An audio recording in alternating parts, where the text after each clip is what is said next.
Well, after having consumed the contents of these Babybel cheeses, you see, then after a while you develop, all these pieces of wax that you've saved and wonder, well, surely there's something to do with this wax. It's not pure paraffin, it has some oil in it, but it can, you'd think it could have uses in modeling, and indeed it does. You see, but outside of modeling, of course, you could make your own candles. And there are videos on YouTube to show you. This is just an average tea light candle, but if it was used up and I had a wick, I could just melt wax and dump it in there. And whether it would smell like Gwyneth Paltrow's Feminine Anatomy, I don't know. You can tell me in the contents. But I looked around about molds. Woodland Scenics have some silicone molds for making rock. You can find, cooking foodie kind of molds for chocolate soldiers. My friend cedarcam in England, suggested that, maybe you could mold figures with this wax, this soft wax. I'll put a link to cedarcam's channel in the description below. He uploads great videos about trains and modeling. Now, so here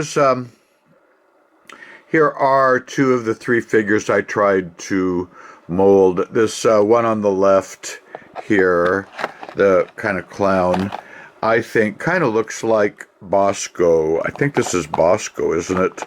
That was with the chocolate syrups of our youth. And here's one I tried painting with acrylic, with apple barrel and craft type, folk art type paints.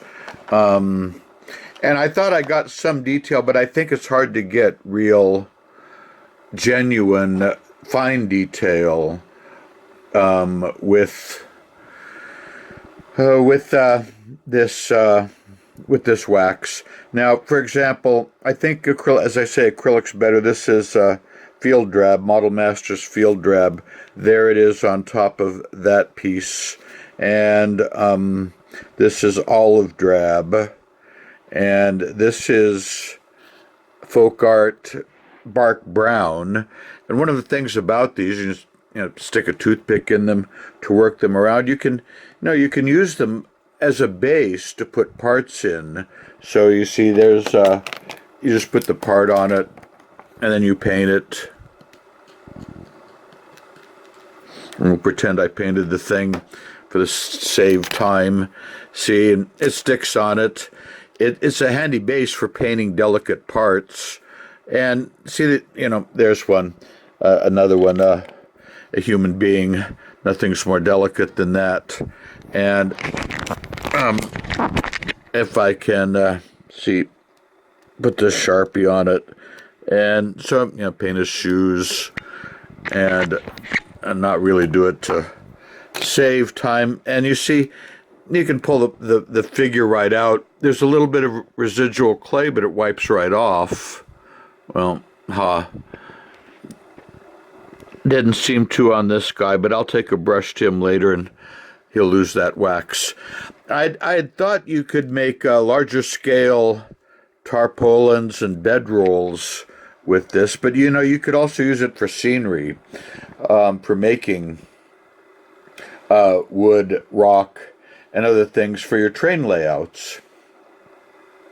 And let's see. And so so as I say, well, we'll leave you with the troll clowns there, and maybe a nice close up of this